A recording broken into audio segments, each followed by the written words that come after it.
hayati yang sama-sama kita muliakan dan insya Allah dimuliakan Allah Subhanahu wa Ta'ala, guru kita semua, pengasuh Pondok Pesantren Unik Nusantara cabang Sunter Agung Jakarta, guru kita Gus Muhammad Zaki. Kita doakan semoga ditambah-tambah tawakal oleh Allah, ditambah-tambah kesabarannya, ditambah-tambah istiqomah, ditinggikan derajatnya dunia dan akhirat. Al-Mukarramun, para alimil ulama, sahibil fadilah, para asatid wal asatidah, tokoh masyarakat, bapak-bapak aparatur pemerintah, dan seluruh para jamaah, santriwan, santriwati, rahimakumullah. Tidak lupa yang sangat kita banggakan dan kita cintai sama-sama, sahabat Gerakan Pemuda Ansor dan Banser yang pada malam hari ini ikut hadir bersama kita. Tentunya khususnya kepada para pemimpin-pemimpinnya dan para komandan-komandannya.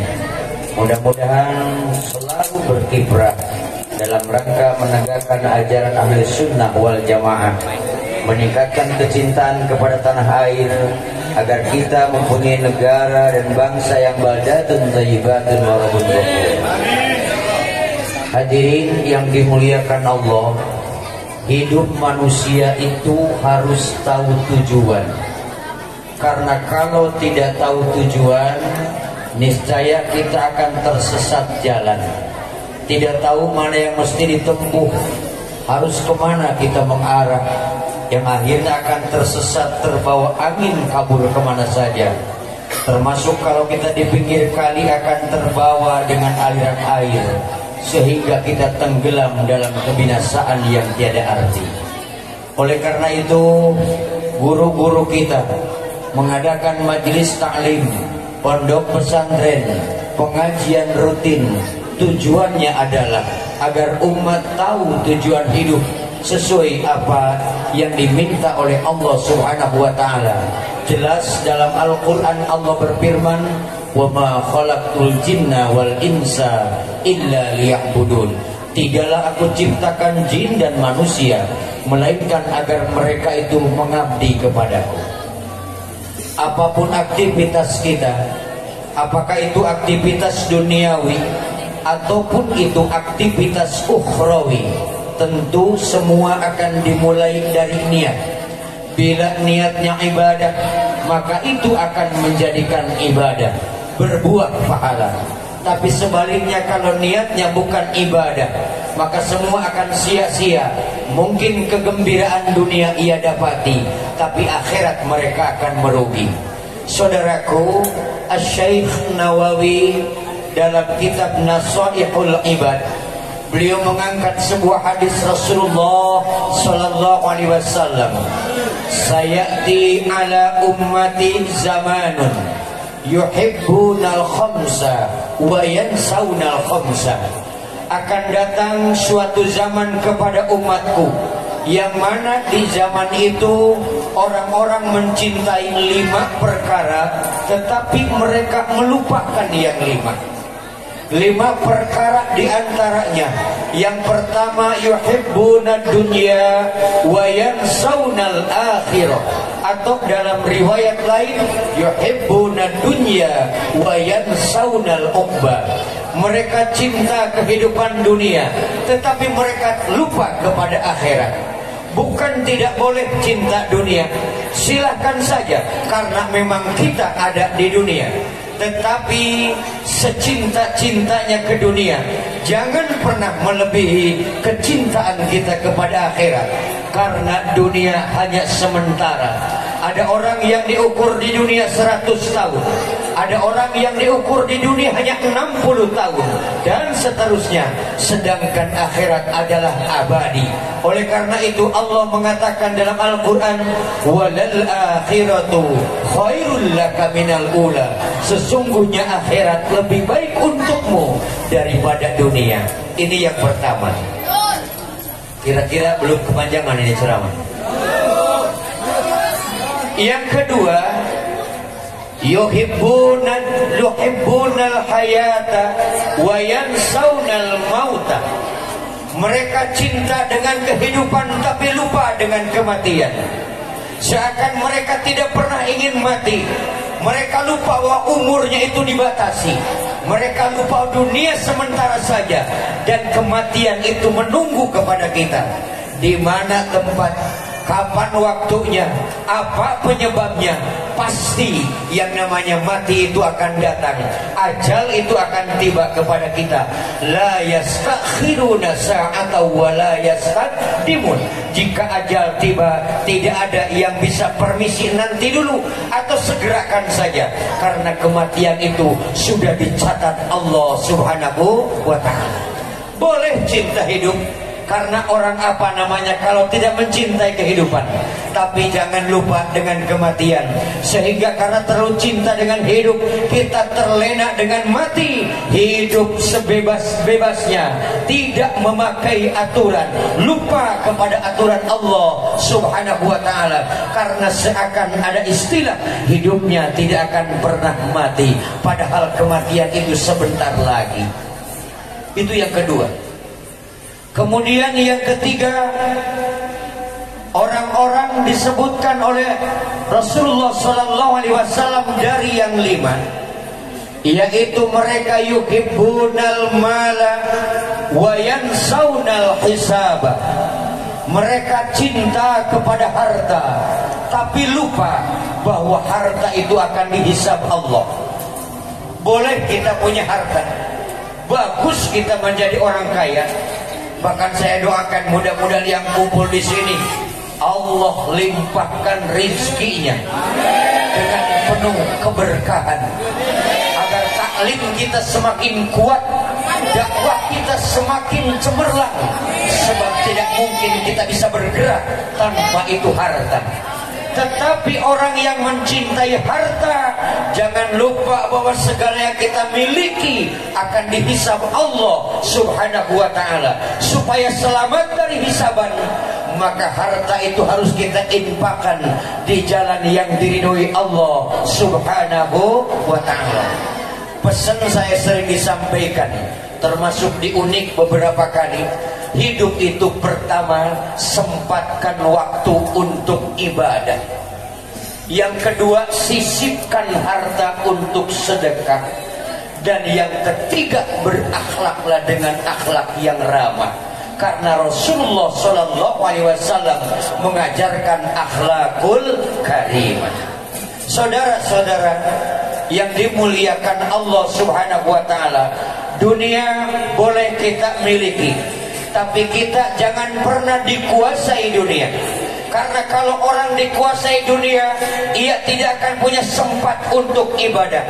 Ia tidak akan punya sempat untuk mencari ilmu. Seakan-akan waktunya itu habis, siang dan malam, tak cukup untuk menjadi hamba dunia. Orang-orang yang cinta dengan akhirat, secinta-cintanya dengan dunia, ia tidak akan lupa bahwa apa yang dimiliki sekarang akan diperhitungkan oleh Allah Subhanahu wa ta'ala. Yang kelima, ini yang terakhir, kan tadi cuma 5. Yuhibbunal khalqa wa yansawnal khaliqa.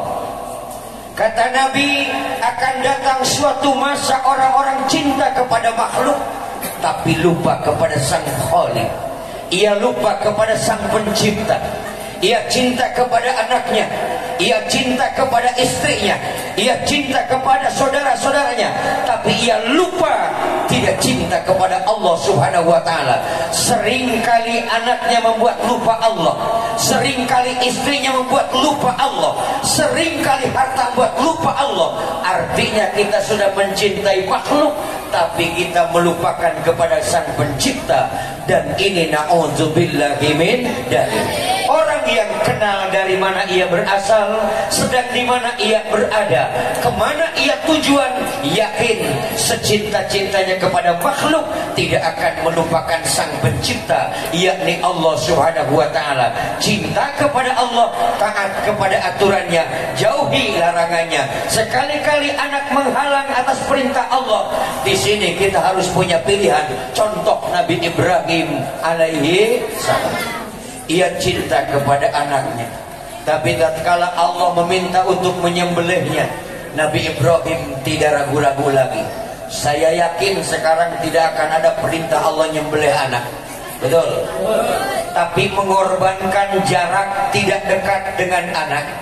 Yang biasanya anak itu dipangku dalam pangkuan di rumah, ketika dewasa mulai usianya itu bertambah 5 tahun, 6 tahun, terpaksa anak yang dicintai, yang disayangi dalam waktu-waktu tertentu harus keluar rumah, diantarkan ke tempat pendidikan.